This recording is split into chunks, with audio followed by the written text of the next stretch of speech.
Hello friends, this is Cara-Renee with B.Reborn Art and Healing, coming to you with my Sunday's Art of Truth for Sunday, April the 10th. I'm a little bit ahead of schedule here, which is always a nice thing.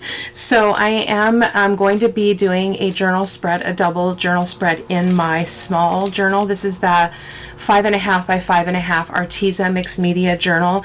I do apologize. I have tried to find these journals. They used to come in a 2-pack, very affordable, and I cannot find them.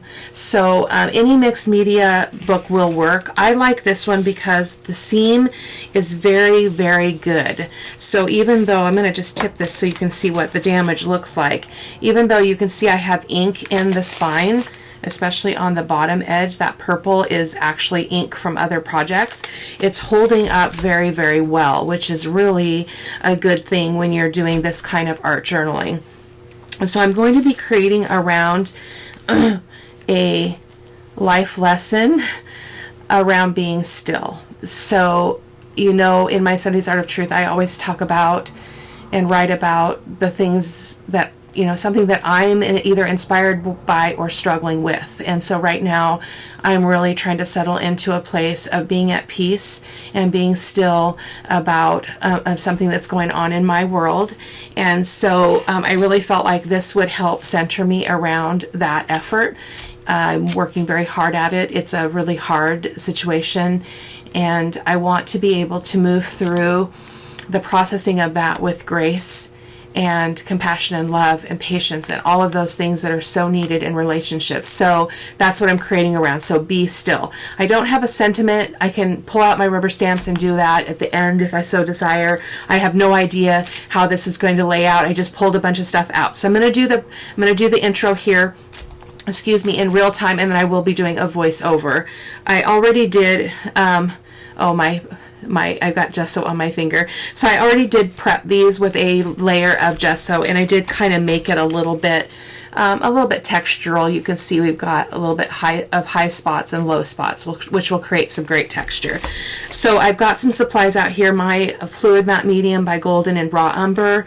I've got my glazing medium in case I want to do a glaze. I have, again, the Distress Crackle Paint. Absolutely loved that in the last project. So I'm going to be giving that another try. And then I've got some of the Lindy sprays again because I enjoyed that very much too. So this is my favorite yellow by them. It's called Yellow Rose of Texas. This one is called Mission Bells Brown. There's not a lot in it. It's kind of a goldish brown. And then we've got the Stardust sprays in Saltwater Taffy. So I thought those would be great. And let me show you what my focal images will be. So I have a napkin that has these beautiful birds on it. So what I'm going to do is create a spread on both sides of the paper using those birds, like so.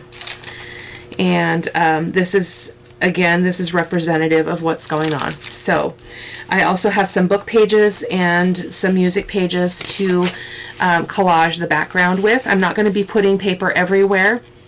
I'm going to try to be a little bit more I'm going to go less. Less is more. Today, less is more. And then I'm going to use these images down here. I've already scanned these pages. They're from a really old vintage book. So I'll be using a couple of these images just to add some more color to the background because the music pages and book pages are pretty plain. So, and I also have my modeling paste from the Crafter's Workshop and my Liquitex Fluid Matte Medium. It is what I use to apply papers as well as the tissue paper, or the napkin rather. So with this, when you use napkins, you do want to take it all the way down to 1 ply. So this is just 1 ply. And I've got some cups here because I think what I'm going to try to do is pour some of this in one of the dishes so that I can use a brush to apply it and hopefully control the flow of that color a little bit better than the last time I tried it. So let's get going here. I'm going to go ahead and I'm going to just start the voiceover. I'm going to start with putting some papers down, and then we'll go from there. So as I mentioned before, I am going to try to leave a little bit of white space in the background. We'll see how successful that is. But I'm using these book pages. My intention was to use these book pages and those images to add a little bit of color to the background. I do end up making them very much a focal image on the spread, so you'll be able to see that as this unfolds, but they're just delightful little vintage children, which just always speak to me. The innocence of that time, the reminds me of the way that life should have been, and often wasn't. So they really touch my heart. So I'm just going to let you watch while I go ahead and select and tear all of my background papers, and then you can kind of see how I lay those out. And I'll be back.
Just finishing up here with the collaging. As you can see, I was successful at leaving some white space, which is really nice. I am not always successful at that, so it looks like just a little bit more coming in, but I do keep it pretty mellow here. It's hard because I tend to want to fill it up. That top of that, or the title of that song was An Answered Prayer, and I just thought, oh, pulled it out of the drawer, didn't select it for that reason, but it was the one that was on top. So I love how that happens as well, even when we're not really picking. So I'm going to go ahead and dry this really quick, and I'll be back with you. We're going to go ahead and come in and adhere those napkins. I do tear this one down just a little bit more because I don't want it to cover the girl's face. And so, and I do use my Liquitex Fluid Matte Medium to adhere the napkins. I apologize if I said tissue paper before. It is like tissue paper though, but it is actually a napkin. And I have in the past gotten my napkins from Tuesday Morning as a rule. I have ordered some on Etsy, but Tuesday Morning isn't really carrying a lot of that variety anymore, at least the last time I was there. And you can see here I am moving fairly gently with my brush because the napkin is just torn down or stripped down to the one ply, so it is very fragile. Napkins are very fun to work with because you can see the back, where you can see whatever is behind it through the napkin, which is really nice, especially if you've got some text or something like that. So I was really happy with how this turned out in that regard. And as you can see, we've got kind of got a not a conflict, but you've got that bird bumping into the girls. But you know, in the end, the girls are what ends up being the focal point, and the girl on the right hand side. And the birds are just kind of pushed back into the background as this continues to unfold, but you'll be able to see that as we move along. I'm going to go ahead and dry this as well. You do want to make sure that is nice and dry so you don't tear or lift up that napkin. I'm going to come in now with my palette knife and a little bit of gesso. I feel like I wanted to have some texture on those paper bits, so on the music pages and the book pages. So just using my palette knife to spread out, kind of just really randomly some gesso, just scraping it on with the palette knife. I do bump into the images as well, because that also helps them to blend into the background and blend into the page in a little bit different way than if they're just sitting there. Oftentimes one would use your finger and apply some gesso around the edges of the paper to cause it to again blend into the page. In this case, I just wanted the extra texture, because as I talk often, the texture, the layers, the cracks, the grunginess, the vintage feel of a particular project or journal spread really is part of the message for me. It's part of how I process whatever it is that I'm processing, and that is definitely the case here. And you're going to see that I will be also using the crackle paint again from the crackle paint. It's like an icing, it's clear. And so we're going to be doing that here shortly. I did go ahead and dry that really quick. As you saw, that went really fast. I'm going to go ahead and do some stenciling first using my Crafters Workshop modeling paste. And I'm going to use a couple of different stencils. I can't remember if I used both of them. I think I did. And I'm using those double hearts. I believe this is the Crafters Workshop, and it's called Two Hearts is the name of the stencil. And I'm going to go ahead and do some stenciling here and there using this one. I can't remember exactly when I switched over to the other one, but it doesn't really matter what stencil you use. The idea here is just to create some random texture in the open spaces primarily, as well as just texture to catch the other fluid medium that we'll be using, which are those sprays.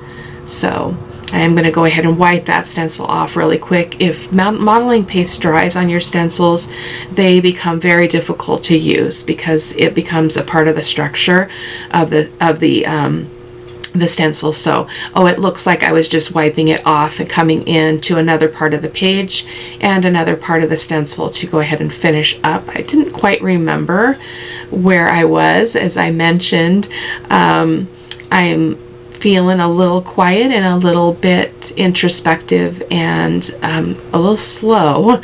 So I'm trying to catch up a little bit with what I was doing here, even though it's only been a couple of hours since I filmed. It can be difficult. I have a lot of memory issues, so I just kind of roll with it and try not to stress too much. Just a close-up of all that beautiful texture, which you'll see more as we move along, and because we're going to also do a raw umber glaze, which is going to darken everything up and create that really vintage look. So I'm using this other stencil. I'll have to give you the title and the maker of that. I will put that in the supply list. I don't have it in front of me. It's in the kitchen sink while I'm doing the voiceover. So just using that here and there, excuse me, just to add a little bit more texture to some spots, because I love how that texture, once it's set and dried, the fluid, the inks or the paints or whatever it is you're using will just settle into the around those stencil bits, and it really is beautiful.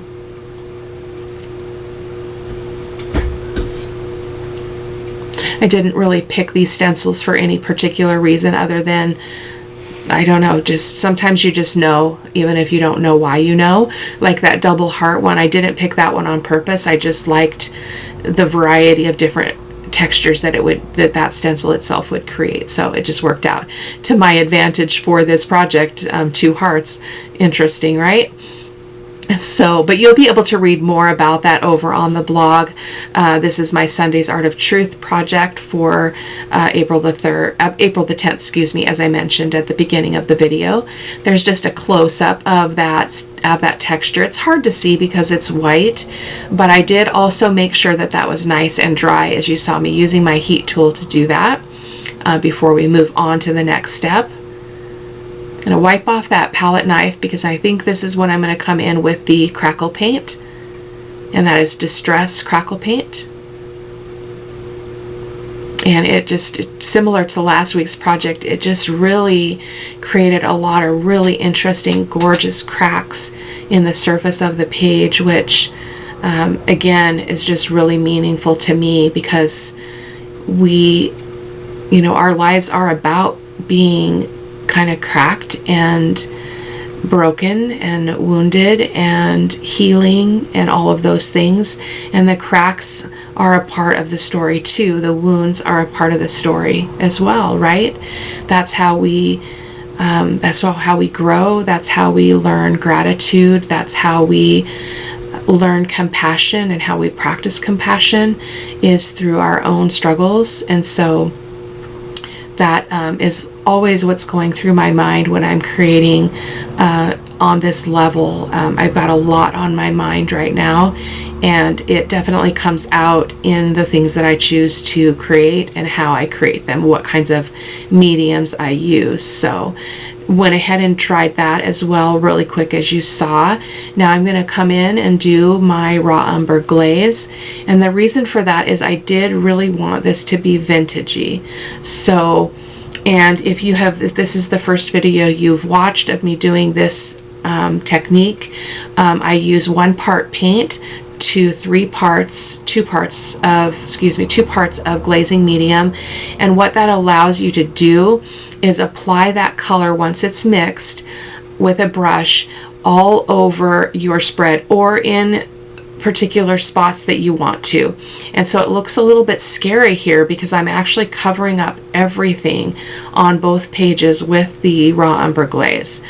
But because of the glazing medium, I am able to take a paper towel, even after doing 2 pages at one time, no concern. I mean, it does dry pretty quickly, but you have a little bit of time to kind of decide what you're doing, get a large area covered before you start wiping it off. I do use baby wipes to wipe it off, and what happens here is that you then get to control where the color is left and where it is not. So as you can see there, we're lightening up already. I do focus my baby wipe on the girl and the birds, because I want them to definitely be able to be seen. And so doing that on both of the pages, and you'll be able to see the results of this better in the close-up photo, at the end of the video, as well as over on my blog. And a link to the blog can be found in the description box. So just slowing down a bit, I'm going to show you a close-up here of what this looks like. For a moment there, I thought that I had laid my book in that paint that's right to the right. So you'll see me kind of look at it, but I didn't get any paint on it, which it was not a big deal, but I was curious. So there's just a close-up, and so you can see it didn't darken everything completely, but it created kind of a grunge that, again, really, really speaks to me. To me, it just tells a story. And for you, that might be different. What mediums you choose may be very different than mine, because your story is different. What you're trying to express and process is potentially different than what I am. So explore and play with the kinds of things that you like. This raw umber glaze is not necessary. We could have come straight in with some kind of a thinner paint, or the sprays, or any other kind of medium like that, and allowed that to kind of surround and set into the texture and around those bits of stenciling with the modeling paste. So it's totally up to you. So as you saw there, I did go ahead and thoroughly dry that. You want to make sure that everything is nice and dry, because when you start putting more water and more paint on, you have the potential of loosening up that modeling paste especially, and then you kind of get a mess. It can be fixed, because I've done it many, many times, but it's easier if you just take the time to make sure everything is nice and dry. So there, I slowed down the video a little bit so you could see me hold up each of those bottles so that you could see what colors those are. The yellow was the yellow rose of Texas, the brown is Mission Bells brown, and then this pink is called saltwater taffy. And these are all Lindy's Stamp Gang sprays. So you'll see that I do start with using a paintbrush to apply them, but I do also squirt some on a little bit later in the process to try to bring back some of the brightness of those colors in the design here. I'm going to use my water bottle here to just spritz the pages to go ahead and add my spray. The yellow is so gorgeous, and it's you can see it in the final picture. It doesn't represent like I thought it would, but it's exactly what I wanted, and it's exactly what I needed. So I'm really pleased with that. These are water reactive, so they will mix with each other. They will be affected by another color or another fluid of some kind. So you do want to keep that in mind. So I am drying to set the color as much as I possibly can in between layers. And now I'm going to come in with that pink. It looks really pretty there on in the dish, but it was really I was hardly able to distinguish it in the project in the end. But I don't believe that any layers are wasted, and of course there's a life lesson in that as well.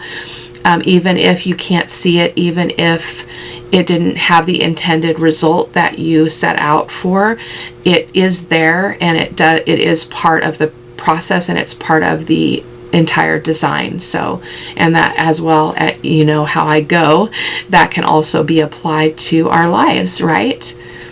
And so just drying that again, and I'm going to come in with the Mission Bells Brown. In retrospect, I don't really think we needed this because there was enough dark that was setting into different places on the spread that I didn't really need this. But again, it's beautiful. It's almost got a copper look to it, which is quite pretty. But yeah, and I also believe that there really are no mistakes, and that's why creating in an art journal is such a gift, because it's your journal. And even though I am doing a video, because that's what I do in order to share my Sunday's Art of Truth, art journals are very private, and they're a great place to play and explore both your emotions and your techniques. So just decided to come in with a paper towel after I dried, just to make sure there was not any more wet spray on top of on the top layer there. So I was kind of toying around with the idea of using those stamps to stamp my sentiment. And then these two quotes fell out of, I pulled my quotes out too, kind of looked at them a little bit while I was off camera, but nothing really spoke to me. But these two fell onto my desk, and I didn't catch it before I put the box away. And so I grabbed them. So you'll see that here, and I'll talk about that a little bit more in a minute. So what I'm trying to do here, this is an Art Alchemy paint. They are called Opal Magic paints, and they look one color in the jar, but they are two-toned. But I could not get the lids off of 2 or 3 of them that I tried. I did kind of cut a little bit of that out. You didn't need to see me struggle. I did end up coming in with this teal one. It's called Teal Pink, but I didn't really like the teal look because there was no teal in my background images, but I went with it just to see kind of where it would go, and it does get pretty buried. I don't really see it in the design at all, but again, we don't know until we try, and there are no mistakes in creating, in my opinion, and in our art journal there certainly aren't any mistakes. I look back on other books that I've done, and even though artistically I maybe don't like them, they were still a part of the journey, and therefore they are important to me. So I did not end up liking this teal rose, and you'll see I'm going to try to come in with one that's called Antique Bronze, and it really dirtied up the surface, and I didn't like it, so I did wipe it up. The wax does eventually set, but it does take a little while, so I did have time to kind of change my mind. And those, I apologize, are the Art Alchemy waxes, if I didn't mention that before. I adore these, and they smell delicious. they're not scented, but they just have a wax smell that's just really pleasant. So I picked one. I apologize, I put it away, forgot to write it down on my list of supplies, but it is a pink in the wax. And again, I didn't care for it. I didn't care, I think, because it was mixing a little bit with colors that were already on the surface. So you will see I do wipe some of this off here in a moment, and bring in another alternative here. If there had been more pink, it could, because it's kind of a purplish pink and I didn't like it. It kind of looked muddy to me, but I was giving it a try anyway. Oh, and this is the antique bronze. Definitely didn't like this at all.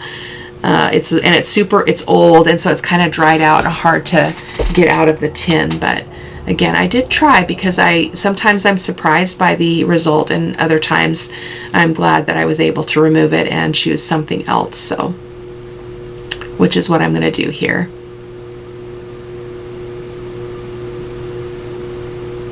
Just wiping off. The wax is kind of greasy, so I don't like the texture on my hand. So getting ready here to go ahead and cut down I decided on the Dearly Loved Sentiment, excuse me. I'm just inking it there really quick with my Vintage Photo Archival ink. And then I'm going to go ahead and put that on my surface. But I believe I pause after getting it inked and wipe up some of that wax that I did not care for. And then I'm going to find a little bit of textile stuff to put under it. So there is, I'm able to wipe it up some. As you can see on my paper towel, it does come off, or my baby wipe rather. I don't know if I show you or not, but it does come up. A significant amount of that color does get removed from the base. And just setting that sentiment aside while I come in with my Iridescent Gold Fine. This is a fluid acrylic from Golden. In my opinion, gold fixes everything. Like, it skimming it with my finger across all of that texture just is so yummy and so satisfying. So it is often a go-to, especially if a project is not looking the way that I want it to look and I really want to make that texture pop off the page. I can use a little bit of that, and it's really helpful. And the final product was absolutely gorgeous, so I'm glad I did that.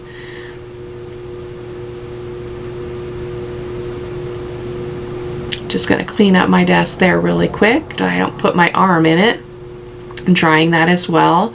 I was trying to be careful with the drying because it is wax and that can be problematic. I did decide at that point that I was going to come in with the Yellow Rose of Texas again, the spray from Lindy's, and try to bring back some of that color, and this definitely worked. The final spread has a lot of sunny feel to it, which was really important to me. The grunge is really important, but that sunny feeling and that yellow is also, because it's my favorite color. It makes me happy. So again, doing that same process where I just took a paper towel just to make sure there was not big drops of that yellow spray. And there's just a close-up of that texture. And the hearts, you can see, I think they turned out really lovely, kind of concealed there among the cracks, which again, just is very meaningful to me.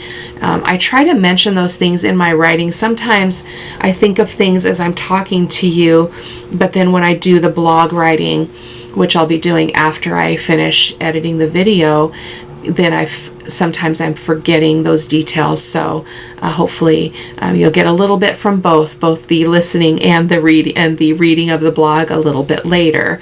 So I'm just looking in my little bin of textile bits so that I can find something to put underneath the sentiment. So I've got this kind of, it's like a part of, it's a ribbon. I mean, I bought it on a roll, but it's like really separated, which you'll see here in a second. Just really loose weave there.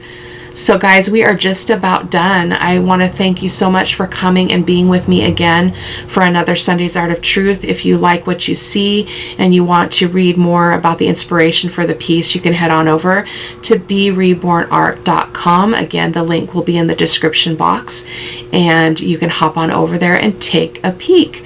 Otherwise, I send blessings to you, and thank you so much for being here. Take care. Bye-bye.